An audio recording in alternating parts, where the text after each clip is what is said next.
I drove a domestic car to attend a high school reunion. By the time I arrived at the hotel, most of my classmates were already there. They were all doing quite well, driving either Mercedes or BMWs, and there was even a black Rolls-Royce. As soon as I got out of the car, a female classmate whose name I couldn't remember looked at me with a face full of disdain. "Oh, isn't this our class's study committee member? How did you end up like this after graduation, still driving a domestic car?" During the meal, everyone eagerly toasted the Rolls-Royce owner, completely ignoring me. Only the class leader sat beside me with a glass of wine, offering comfort. "It's okay. Even though your car isn't as good as theirs, I believe one day you'll drive a luxury car too." The corners of my mouth lifted slightly as I softly replied, "This isn't just any ordinary domestic car. Its name is Phantom S9. If it weren't for the class leader sending me message after message, I wouldn't have had the time to attend the reunion." Out of respect for old friendships, I canceled an important meeting and managed to free up just an hour. But to my surprise, there wasn't a single conversation about our youth at the table. It was all bragging and flattery. I didn't like the atmosphere, so I got up, ready to leave. Seeing this, the class leader immediately reached out to stop me. "Griffin, there's nothing shameful about driving a domestic car. Don't be in such a rush to leave," the class leader said. Just as I was about to reply, the same female classmate who mocked me earlier shot me a disdainful glance. Exactly. It's been so many years since we've seen each other. Don't you want to catch up with everyone? But, judging by the looks of it, it seems no one's really eager to talk to you." In the end, the female classmate burst out laughing. I looked up at her and spoke coldly, "No need. I only came this time out of respect for the class leader. In the future, don't bother inviting me to such pointless gatherings." As soon as I finished speaking, Malcolm, who was surrounded by everyone like the center of attention, suddenly stood up. "Griffin, what do you mean by that? Are you saying we're not worthy of dining with you?" Malcolm had clearly twisted the meaning of my words on purpose,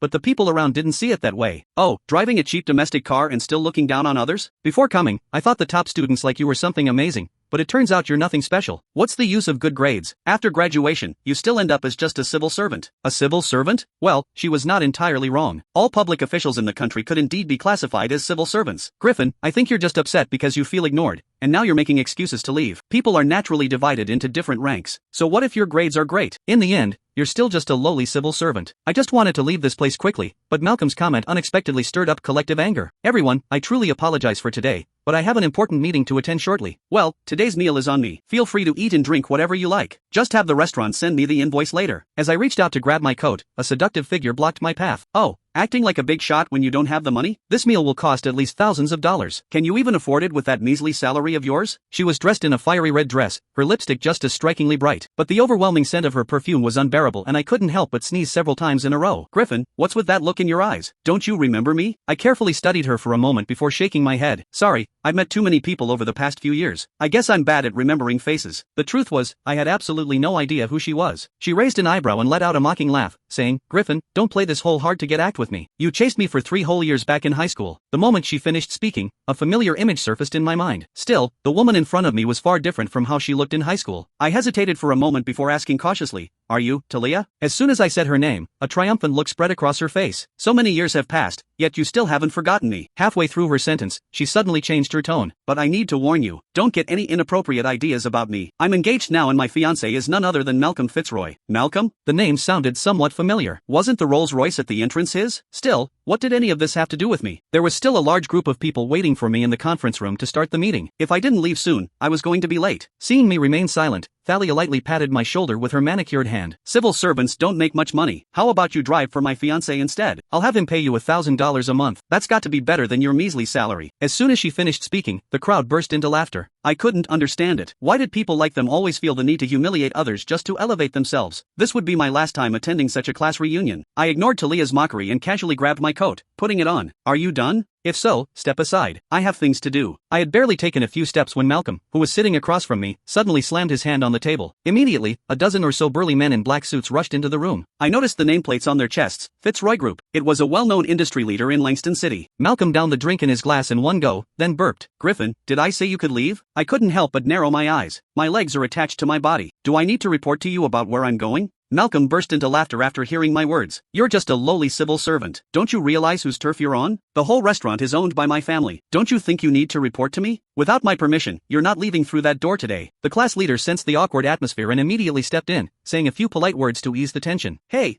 both of you, calm down. We've been classmates for over a decade. No need to let something so small ruin the mood." Halfway through, the class leader suddenly turned to me. "Griffin, come on, we've finally all gathered together. How can you just leave early? Come on, sit back down. Let's have a drink together and catch up properly." I knew the class leader was trying to smooth things over for me, but my time was really running out. "Sorry, I know I'm ruining the mood, but I truly have something I need to take care of. There's a whole group of people in the office waiting for me to get back for a meeting. I had barely finished speaking when Malcolm slammed his glass down. Griffin, cut the act. You're just a low-level civil servant. What kind of meeting could you possibly have to attend? So you're saying a whole group of people is waiting for you? Do you really think you're some kind of leader now? I was being polite, calling you a civil servant. Without that, you're just another lousy worker. Got it? I was just about to retort when the class leader quickly grabbed my hand, whispering a plea. Griffin, I think you'd better apologize to Malcolm. The Fitzroy family is a leading enterprise here in Langston City. If you offend him, you might lose your job. Sometimes, it's better to just endure. Malcolm could make me lose my job? If I hadn't stayed sober today, I'd almost think I was drunk. Given my current rank, the only way to remove me from my position would be through a direct official order from higher authorities. No matter how wealthy the Fitzroy family might be, even if their wealth rivaled nations, they couldn't possibly have any real influence over me. I gently patted the back of the class leader's hand, signaling him not to worry. Malcolm, if your hostility toward me stems from the fact that I once had a crush on your fiancé, then let me make it clear. I have absolutely no interest in Philiano. I suggest you focus your energy elsewhere. You and I are not the same kind of people. I had planned to use this reunion as an opportunity to clear things up and resolve the misunderstanding with Malcolm, but it turned out his mind couldn't process things that way. He stared at me with bloodshot eyes. Griffin, from the way you're talking, are you saying I picked up some kind of trash? And my fiancé is a woman even you wouldn't want? Also, what do you mean by you and I aren't the same kind of people? Langston is full of businesses owned by my family. Who do you think you are? As soon as Malcolm finished speaking, Thalie immediately stepped forward to back him up. Griffin, what do you mean by that? Do you think I'm no longer good enough for you now? You're not leaving here today unless you explain yourself clearly. Although that was indeed what I thought, I bit back the words to save them some dignity. I don't have time to chat with you two. Tell your people to open the door. Despite Malcolm's repeated provocations, I didn't get angry. Instead, I chose to back down again and again. After all, this was a class reunion. I didn't want to ruin the mood, but just as I was about to leave, Malcolm's bodyguard seized me firmly, blocking my way. Malcolm strutted over, exuding arrogance and slapped my face with force. You really think you're somebody now, huh? Do you even know whose name this hotel carries? Back in school, weren't you the one always tattling on people? Go ahead, make a call. I'd like to see if anyone's still willing to help you now that we're no longer in school. Clenching my teeth, I locked eyes with him. Malcolm, this is your last warning. Back in school, you were lazy and useless, always fighting or skipping class. I told the teachers for your own good. Now that you're an adult, remember to think about the consequences before you act. Malcolm's eyes scanned the room, surveying our classmates. You all heard that, right? He says I should think about the consequences. Ha ha ha. Griffin, even if I ruin you today, what are you going to do about it? Do you really think being a top student makes you a big shot? Before you step out of here, you should have checked just how much weight the Fitzroy family carries in Langston. I slowly lifted my head, holding back my anger with great effort. Malcolm, have you ever heard the saying, there's always someone bigger, someone stronger? Some people are not to be trifled with.